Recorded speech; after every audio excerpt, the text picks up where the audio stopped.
Okay, so I just wanted to welcome you. I apologize for being late. We had some sign-on issues, but Harp and I are here to moderate today's session, and we're really excited about it. The goals is for us to share, right? We're trying to build a community of program directors and program coordinators in both DR and IR. And our goal is for us to share ideas, especially this year when there's so many new changes with both the virtual setting for interviews is our main focus. And today, just to remind you, I know many of you have been on the calls before, but for those that are new, we just ask that if you want to speak that you raise your hand, and then I'll call on you. And if you have any questions, just push the Q&A button and we can do that as well. Please, when you are speaking, we'd appreciate if you'd state your name and where you're from. And because we have a lot of participants today, we just ask that you keep your answers succinct and so that all of us can participate.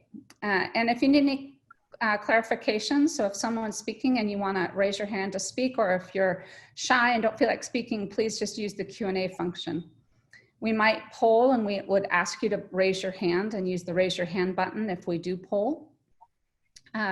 So for the purpose of this is we're going to be talking about the nuts and bolts of how to do a interview today.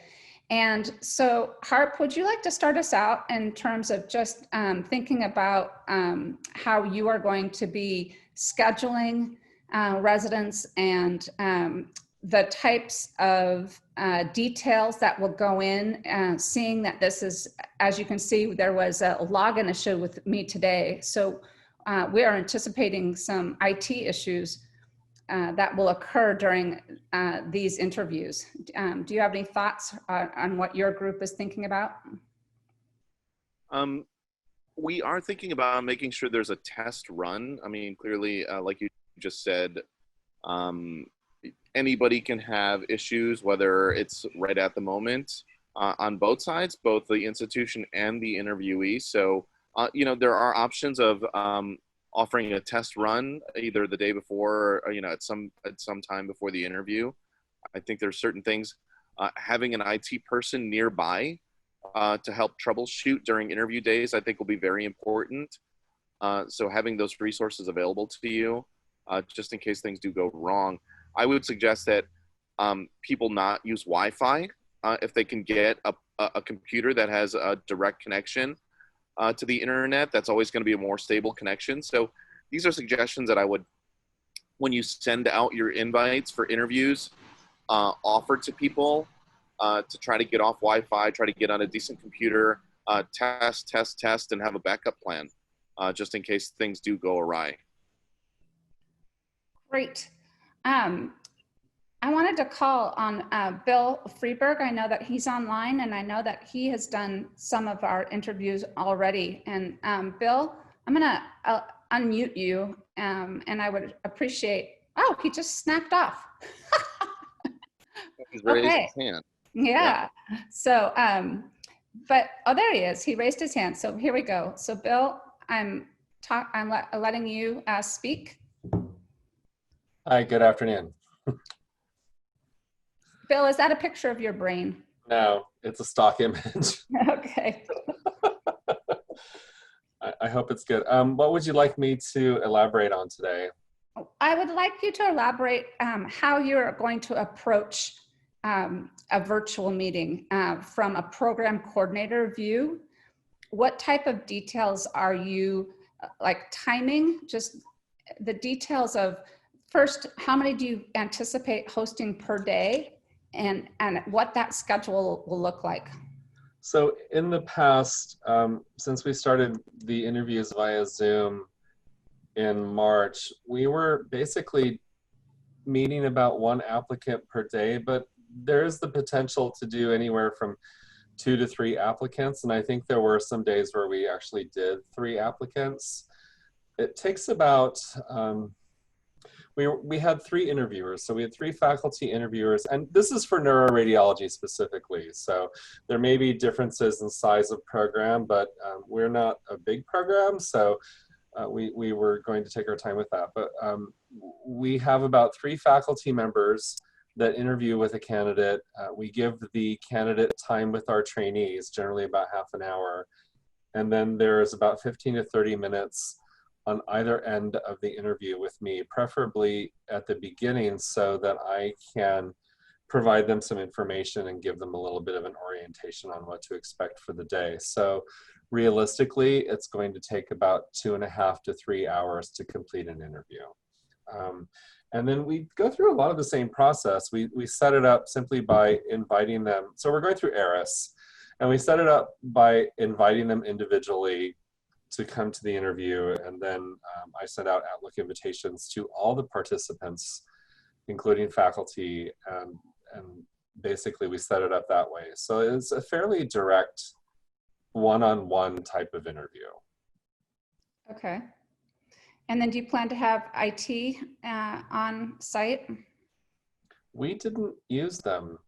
I think because maybe I have some Zoom proficiency, but if there are people that feel more comfortable having them around, I recommend it, or at least having them available. And then some people in the past have shared with me that they're planning to send their applicants and their interviewees a kind of a checklist of what to expect and how to log on, and how are you going to communicate with both your faculty who may not be Zoom proficient versus, and also your interview or your participants. So typically for the in-person interviews, I've always sent out an information sheet and a bit of a packet to everyone. And so this just means that I would be updating that information to them. Primarily, I would send them a correspondence that would include the link to the interview meeting. And then I would basically give them more information about the program. So I would include things that we do, maybe some links to some of our meetings. But in the past, I've provided them information on what to do when they're in Seattle, directions on how to get here. So basically, I want to provide them as much information as I can in advance so that they will be able to log in without any kind of issue, because I want the candidate to feel comfortable and I want them to feel relaxed by the time that they're done with me. And then for the faculty or the attending person that will be interviewing the candidate, it's pretty much the same thing. I'll provide them the link and say, this is what she can expect. This is the time I would need you in on the call. And the way we were setting it up previously was there would be a 30-minute interval where someone would be interviewing, and then another person would come in on the same Zoom line. So there would be a cascading effect with one person coming in on the call while the other person's wrapping up the interview, which is also a good timekeeping method. So that allowed us to basically have the call extended all the way through instead of sending out multiple Zoom interview requests. Okay, so we have a couple of questions. Some of the points that I was going to make that I have been thinking about, and I'm hoping others will also speak, because those that know me well will know that I am not Zoom proficient. And so I would be needing those directions. But some people have given me advice that we should have waiting rooms for those in between interviews, because sometimes it's awkward if you use the same line and you're a faculty member and you're interviewing and then someone pops into your screen when you haven't quite finished. Yeah, I think that's absolutely a valid point. The waiting room option is always available. So if there are one-on-one interviews, I didn't set up the neuroradiology interviews this last season to incorporate that, but it's very simple. It's just a setting on the Zoom. So when Dr. A is meeting candidate A and Dr. B comes into the waiting room, I can message Dr. B and say, we're still in the interview, please hang on and I will let you in when the line clears. So it's fully possible to do that on a one-on-one interview. I think that for larger programs that might want to incorporate more people, that might get a little bit more complicated. I'm not sure how much more, but for the individual interviews, it's really simple. So very good. So Neil Madden has a question, and I would appreciate anybody raising their hand if they have an answer to this question, because I don't know. He has a great question. Has anybody compared Zoom, Google Meet, or Microsoft Teams for organizing the interviews? And does anybody have a recommendation for the best platform? So if anybody could raise their hand to answer that. I have not. It said Melissa had her hand raised initially. Yes. She may have a comment, and then Cliff Davis just raised his hand, and he may have a comment on the question that Neil just asked. All right. So Bill, thank you. I'm going to mute you. Melissa, go ahead.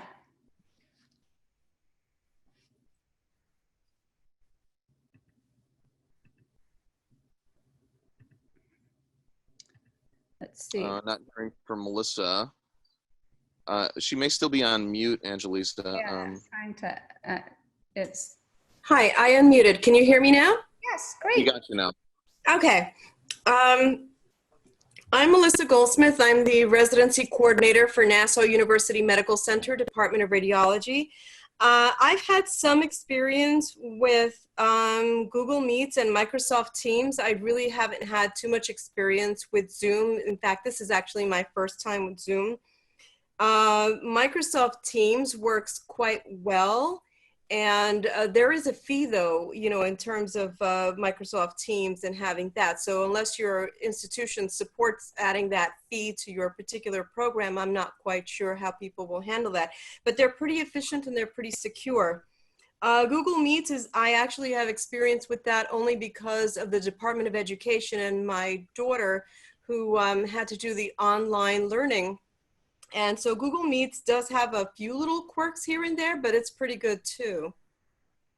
Okay. But I'm not quite sure if there's a fee associated with Google Meets, but it's fairly simple to log into Google Meets, and you can actually send people their own passwords and they can access it at any point in time. Very good. So first point, I just think it is wonderful that to remind people that there are other platforms besides Zoom, and that Google Meet and Microsoft Teams might be something that you want to compare and to see which is best for what you want to do for your interviewing. Melissa, yeah, the one thing I'll also add to that, Angelisa, is I know you're very proficient, so please share. Well, the one thing I'll add to that is oftentimes the platform you might use might be determined by what your institution supports. So, you know, at BU, they support Zoom, and at other institutions, they may support other platforms. I would sort of suggest that you maybe go with what you have institutional support for, because you can get training before the interview session and a lot of troubleshooting that you won't have to pay for. So important to get an understanding of which institutions have what platforms that they support, and you might want to lean more towards that to conduct interviews. Very good. Melissa, was that the point you wanted to make, or did you have something else that you wanted to share? Well, no, I don't have anything else that I have to share at this point, because I don't have enough experience with any of the platforms to give you advice on the utilization of the platforms. I have a limited experience with it, but that is mostly due to the fact that I'm dealing with the COVID pandemic. We are doing a lot of virtual meetings, and with the Board of Education, you know, instituting the online learning for the children, that's my experience in the other platform. So I haven't used it in depth to the point of instructing other people. I just have experience with knowing that they are efficient. I haven't used Zoom. My understanding with Zoom is there have been some security issues in terms of people's IDs and passwords. So that would be my only concern with Zoom. So interesting you say that. Cheryl Bode from Virginia Mason in Seattle just wrote to us and said that Zoom is now requiring a waiting room for security purposes.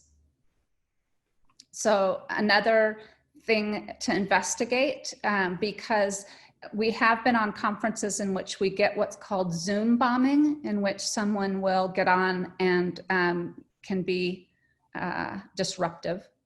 So something to look into. Again, I highly recommend at our institution, we will be having trials and having people act like a applicant and kind of having a trial interview day to see how we will be using Zoom because our platform at University of Washington is Zoom.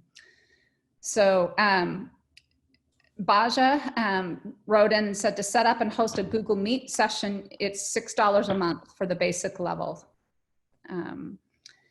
Selena Kelly said our institution discourages Zoom and will be using GoToMeeting.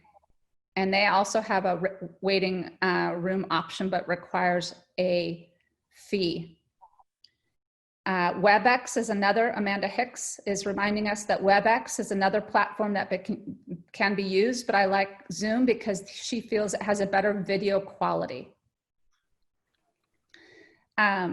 So Kim Christensen said, I will tell you that the coordinators of our institution have been holding weekly test sessions so that we all act as interviewers and interviewees, and we have Zoom and have been using passwords for all of our meetings. So everyone is, a lot of people are writing in that it requires a waiting room and a password because of those security issues.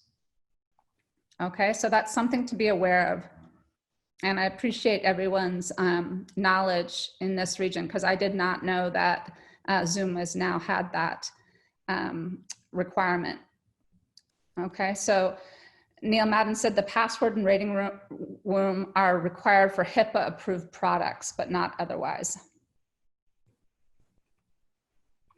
Okay, so I think, so first I agree, your platform is the most important.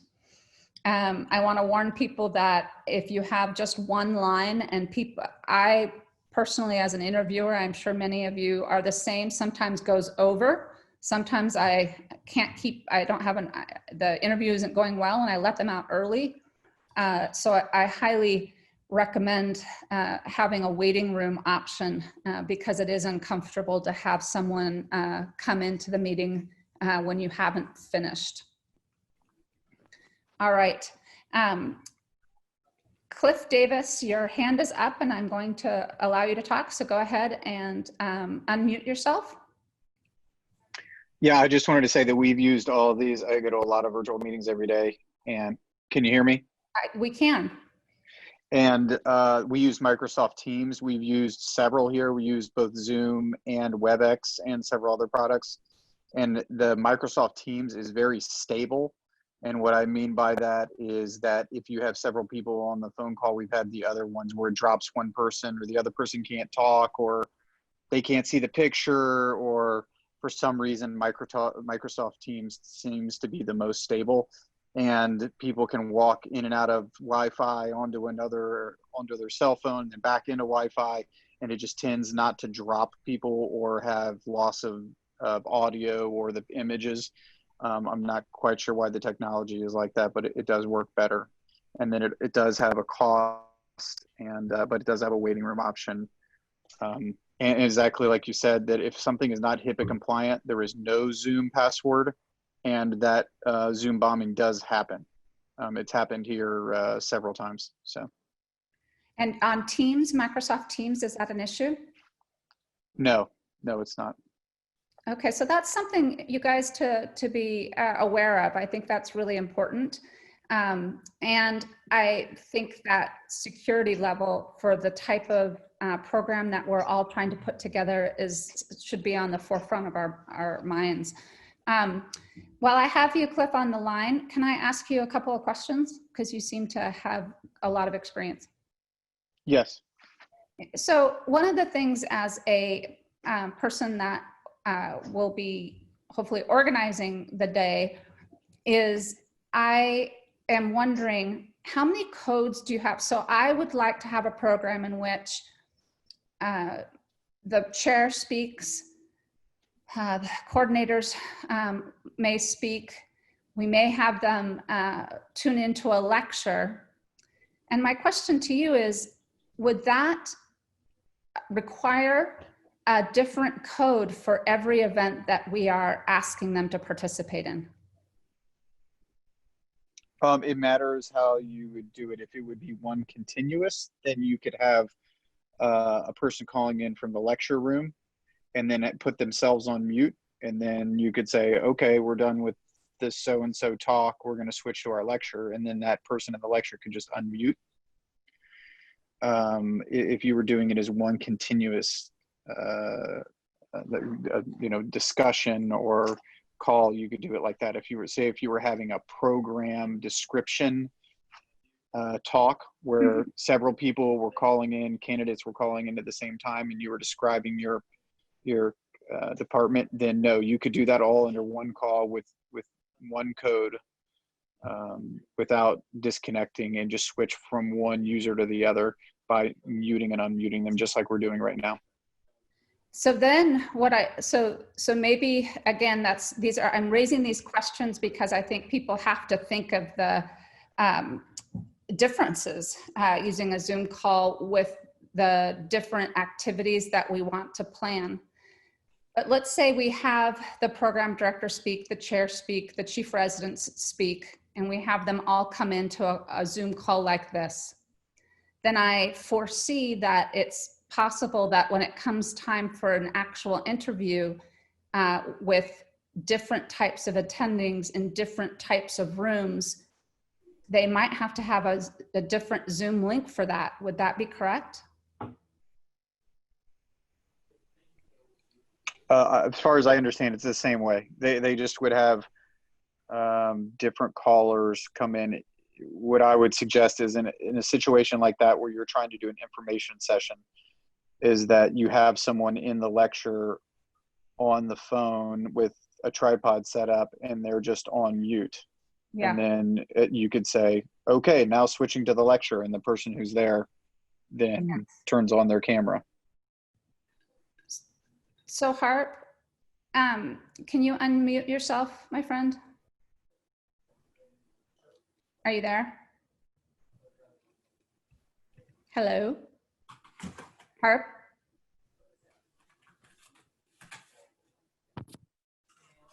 Harp? Okay, well, while we're waiting for Harp, does anybody have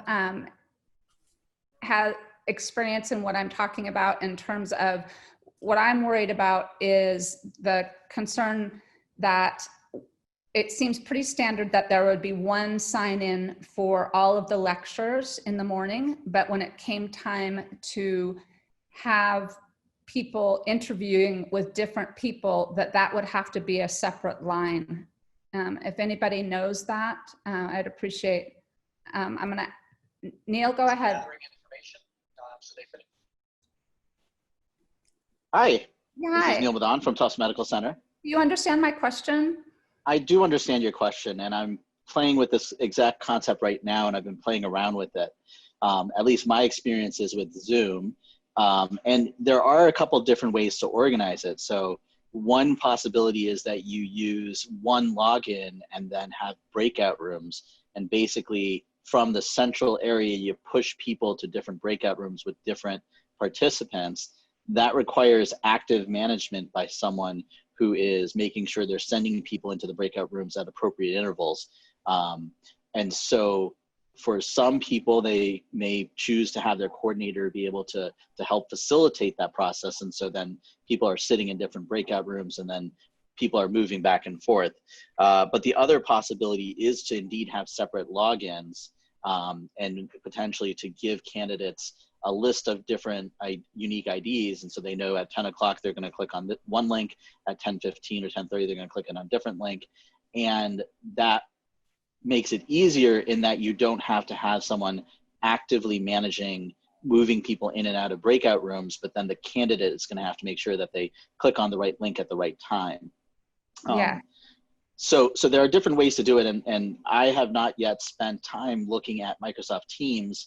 We may have Microsoft Teams available at my institution. So I was looking to see whether or not that might provide an easier solution for some of that facilitation.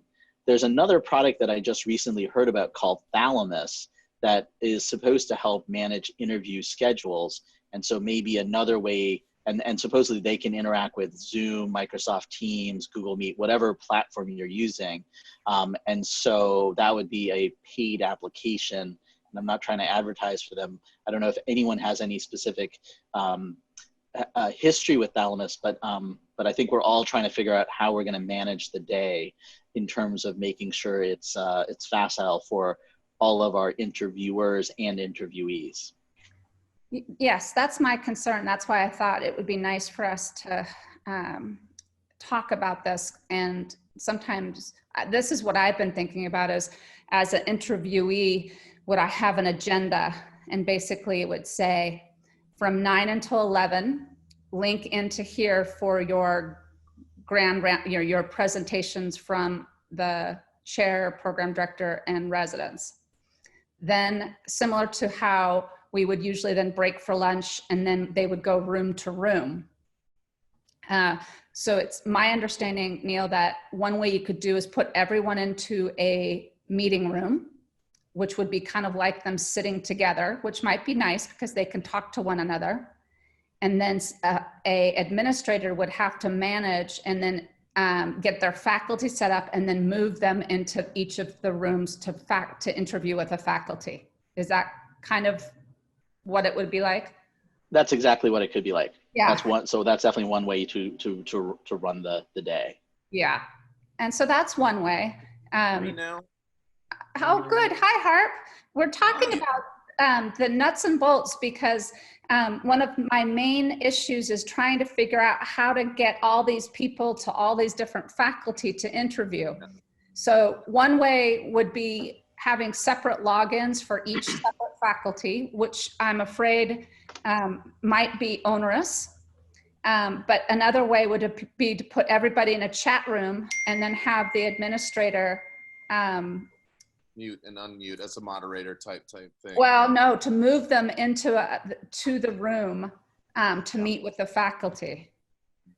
To the breakout rooms. I was thinking what would be really nice, and it may take some work, but I think it'd be very helpful for anybody that was proficient in any of the platforms that we discussed, Google Meet, Teams or Zoom.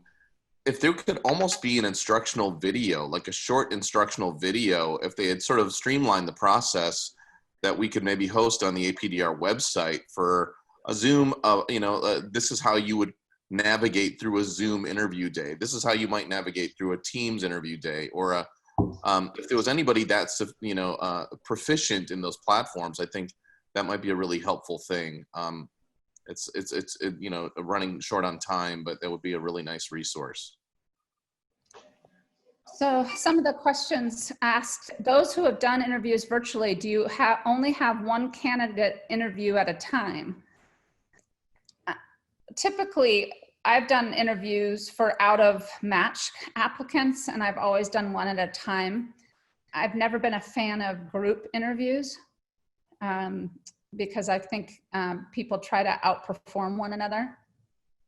But Heather, if that's not what you're asking, please clarify. How many, so Amanda Easton is wondering, from larger programs, how many interviewers and interviewees are they considering to be a manageable amount? So to give you perspective, we are a large program. We interview over 100 people, and during non-virtual, our typical interview day, we did 16 at a time. And so we ran 2 groups of 8. One would go and view the department, and the other 8 would stay and interview with faculty as well as with residents. So if anyone has thought about that, I would appreciate their thoughts. Let's see. While I'm waiting, Craig Morris from UT Southwestern. Hi, Craig. We've used Thalamus for 3 years for scheduling. It's been very useful. We had an online meeting with Thalamus team yesterday. They have their own product, very similar to Zoom for interviews. It's robust but new. So for those of you that are on the call, please add thalamus to your resource list.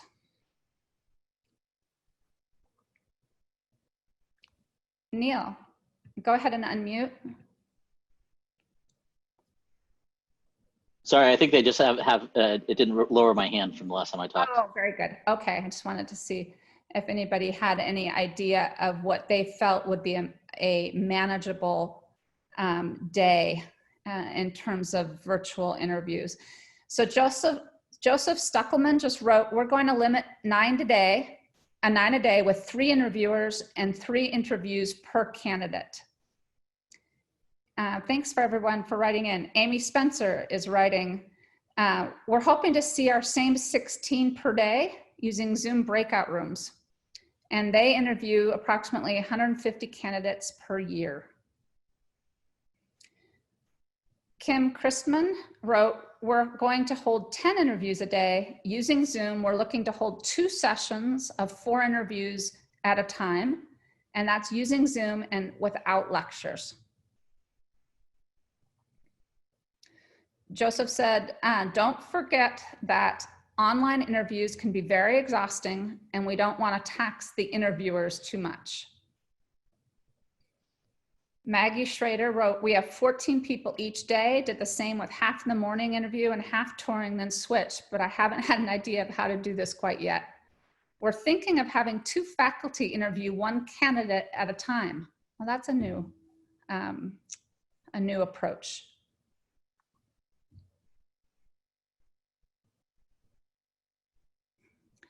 I could see, I think that could be handled well if you do have 2, as long as it doesn't make, it would have to take special interviewing skills in my experience to make that applicant feel comfortable. But I hadn't thought of having 2 faculty do that, but that's something to consider. I like it. So what I'm hearing from the group, from a lot of people, is that they are, the large programs and those that do interview a large number of people will be trying to have a similar size. And that the one suggestion may be doubling up your faculty so that it can, as one pointed out, not tax people so heavily. Yeah, the one thing I will add to that, Angelisa, is making sure that there are breaks worked into the day. Not only, as somebody was alluding to before, it can be exhausting for the interviewers and certainly exhausting for the interviewees. And normally on an in-person, I was about to say inpatient, but normally for the in-person interview day, there are these little breaks built in, just even walking to the next interview or a little bit of downtime. But I suggest that, we keep those types of breaks in mind on the virtual day as well.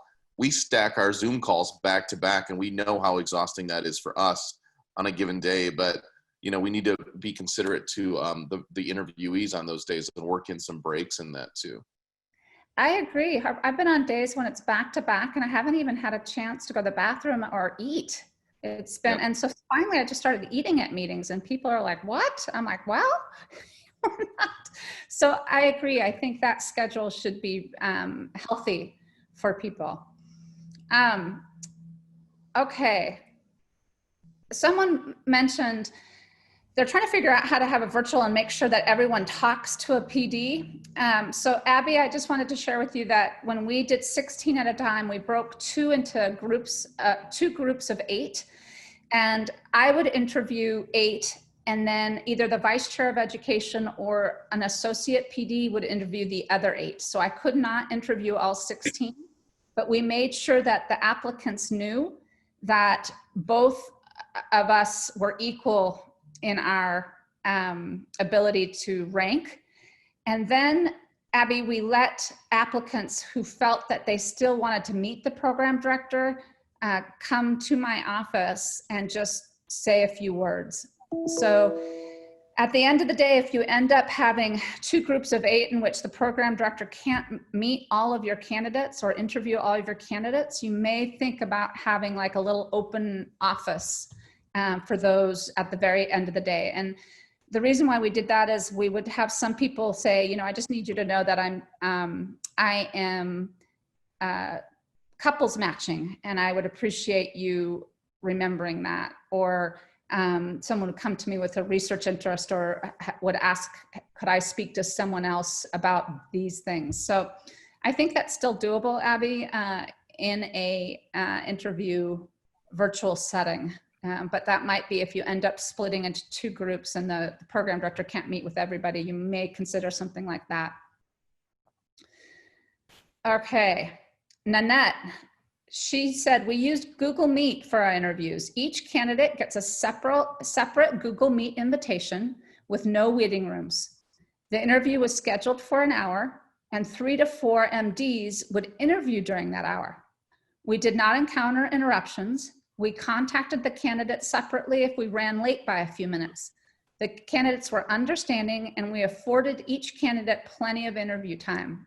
We're now going to Zoom, which means a new learning curve dealing with waiting rooms. So Nana, I think that brings up another good point. The other way of doing it is have the interviewer, pardon me, the interviewee, and Harp, please join this thought process with me, so that the interviewee stays on the line and the interviewers have to come in at 15 or 20-minute intervals. And therefore the onus is not on the candidate, but rather the faculty. That's another, I hadn't thought of it that way. Is that how you interpret it, Hart? It is, and I think it's also, it's kind of how your program is gonna show that day. The smoother things are for the interviewee, I think the program just shows that much better. So if the institution and the department can take the onus of the organization on themselves, it's almost as if you're, you know, letting a candidate loose in your department and having them figure out which room they need to go to on their own, rather than you coming to their room and having them stay put. So a bit of that is some of the anxiety on the candidate's end for the tech piece versus putting that responsibility on the department side and making sure we're organized. So I like, so I'm really appreciative of you flipping it for us. I think that I hadn't thought of that, but that might be a better way. That would mean our coordinators would be very active trying to get our faculty in line. But maybe the faculty Harp could be in a chat room and then we pull them in. But I like that. I think that I really appreciate that thought. Amanda Hicks writes, we're looking at 8 interviews per day, 2 sessions of 4 interviews each. We're going to start at 8:30. We're going to be done by noon. And we're going to give 5-minute breaks between interviews and a 15-minute break between the first and second session. One thing I want to ask Angelisa to the group is, you know, a lot of us are looking at 2 sessions, 1 in the morning, 1 in the afternoon. Are you, how are you navigating time zone differences in your interview day? We haven't got to that. That's a great question. Because are all of your, if you're an East Coast program, are all of your West Coast interviews, I mean, I don't know, in the scheduling process, are the candidates allowed to put in their own slot? And how are we navigating the time zone issue during those days otherwise? I like that. I think that's another nuts and bolts question. So I think Kim Christman wrote that a typical interview day would go to 9 to 4, but now we can hold times at all hours of the day. So additionally, our residents will be holding online socials to get to know our residents outside of the interview day, which also poses, right? Because if their social is at 8:00 p.m. Eastern time, then the Western people will join at 5. So I think another— And vice versa. If you're doing an 8:00 Pacific, now 11 p.m. on the East Coast, you're joining a social, you know? That's right. So I think that's something for everyone to consider. Harp, would it be, I don't know from a scheduling point of view, if you could have East Coast days, West Coast days, and Midwest days. True, but then you are making sure those candidates have to be available on those days rather than them signing up for a day in which they might be available. Yeah. Right. So you have to have predetermined days for your time zones then, or predetermined sessions such that you're going to do your West Coast people in the afternoon and your East Coast people in the morning if you're on the East Coast, Yes. right? That level of coordination has to take place and vice versa for the West Coast. So it's just an added thing to think about. And by the way, you could also have international applicants that you may be interested in, and that you're looking at 6 to 8 hour time zone differences for that. And how does that work for a program? Yeah, that I would, quite honestly, Harp, I would think of, for simplicity, maybe having a special day for them in which they're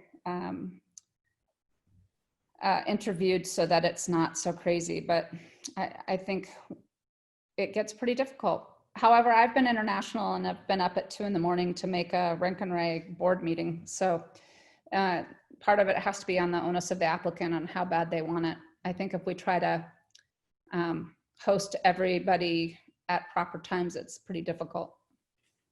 So we have a couple comments here. Lisa Turner, based on this topic, and Amanda Easton, if you use ERAS self-scheduler, then the applicant can pick the time that best works for them. You just need to make sure you have AM and PM times. And Amanda, Interview Broker or ERAS Scheduler are great tools to allow residents to choose their slot. Yes. We have had great success with Interview Broker. Amanda, I won't call on Amanda unless she wants to raise her hand, but the beauty of Interview Broker, for those that don't know, is that it allows the candidates to change, because in the old days they would call the coordinator and say, I want to change now, because they would, let's say, get an interview from Tennessee and then they wanted to come at a different time. So they are now able to go onto this computer program, which allows them to go in and out of different days without our involvement. So I highly recommend those that have never used it to look, because I think this year is enough of a detail nightmare.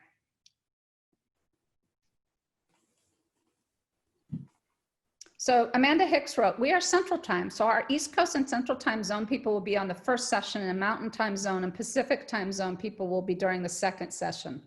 So that's smart, is doing the sessions depending on what part of the country they are wanting to interview. So Jeffrey Kemp, this was very interesting. He's going to do 4 interviews daily from 11 to 1 from October through December, preceded by brief discussions by the chair, PD, chief resident, and faculty. After the interview day, we'll ask residents to be available for questions in the evening on a rotating basis by the applicants. So that seems very, what's the right word?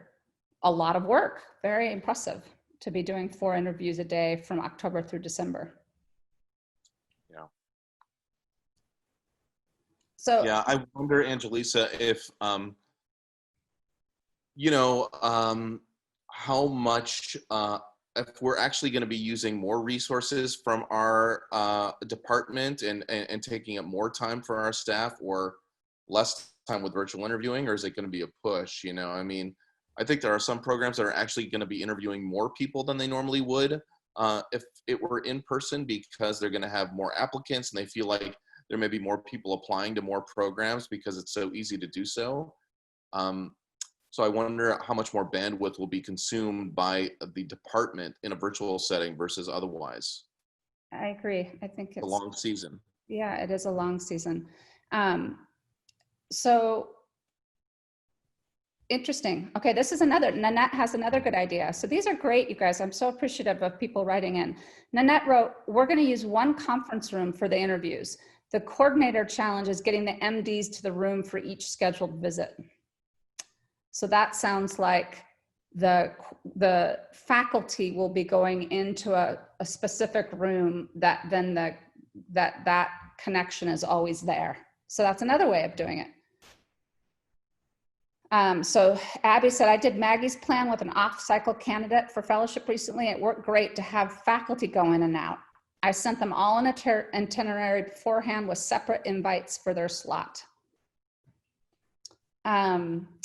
Maggie Schrader said we're going to have videos to watch in between and have some resident lounge discussions in between.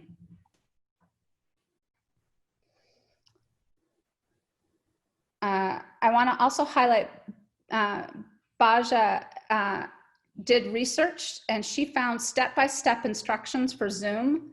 And she also came across one that was created by Carnegie Mellon. And I am going to ask her to send that to me so that we can get that posted on the APDR website so that everyone can go in and use those so we don't have to create the wheel.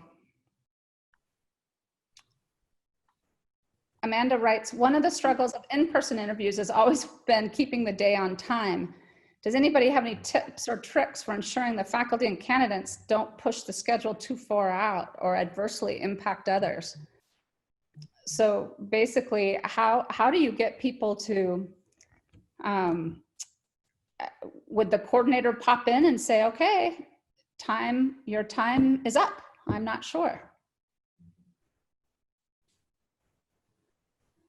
Yeah, I think that's very similar to the in-person experience. I mean, a lot of people get a little bit long-winded in the room and things start running late. So whatever tactics that you use, I think you also, correct me if I'm wrong, anybody out there can give a 5-minute warning through many of these platforms in some way, or some notification that it's time to wrap things up, like you would a 5-minute knock on the door. But you just have to keep in mind those things during the virtual interview as well. Oh, this is sweet. So Beja wrote, Zoom has a doorbell function. Isn't that awesome? Everyone try to find that out, write that down. And Kim just wrote, Zoom has a timer that you can display to show how much time you have left on the interview. That's great advice. Selena Kelly said, why don't you send a quick text and give them a 2 to 5 minute warning? So we do that a lot. In fact,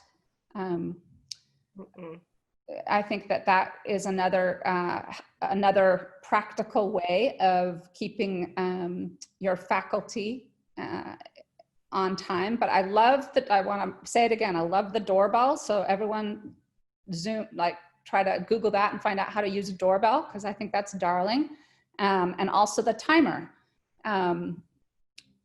That might be distracting if it's always up, but if it would pop up for the last 5 minutes, that might not be a bad thing. Well, you guys, we have 2 minutes. And I apologize for starting a few minutes late. But again, the purpose of these meetings today is to have us start thinking ahead of time and to build this community. We now have an APDR board. Harp, what's it called? It's a, everyone should have been emailed as an APDR member, in which you can go on to this message board. It's called a message board, and ask questions. So that would be also helpful. I see Amanda has her hand up. Let me just, Amanda, what did you go ahead and unmute yourself. Oh, this is when you had raised the question about interview broker, ERIS scheduler, yes, and sort of some of the highlights. And so you hit most of them in terms of the benefits, but a couple others to highlight would be that it does reduce the amount of last-minute cancellations.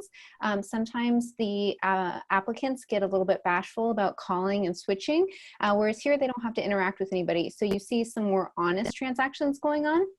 And then the other thing is it does allow you to upload templates and have attachments. So especially for larger programs, or those programs where you are going to be following the same template, like the individual who said they were going to do 4 interviews a day, you can have all of these templates uploaded, and then you can just replace the link. It even knows the name of the candidate, so you don't even have to be typing in the candidate's name or their email. So again, for those programs that are going to be doing more interviewing this season and are worried about that increased communication, both Interview Broker and the ERIS Self-Scheduler are great tools to manage that. Great, thank you, I appreciate it. We've really enjoyed, it's cut down on a lot of coordinator activity. All right, well, that is the end, I think, of our 5 program director series. I've enjoyed having you all join. I appreciate everyone's advice. I thought that was really helpful today. From today's meeting, I really think we have some practicing to do. I appreciate people sharing the different platforms and highlighting how we can get people in and out of rooms. And I wish everyone a lot best wishes and staying safe throughout the season. Take care.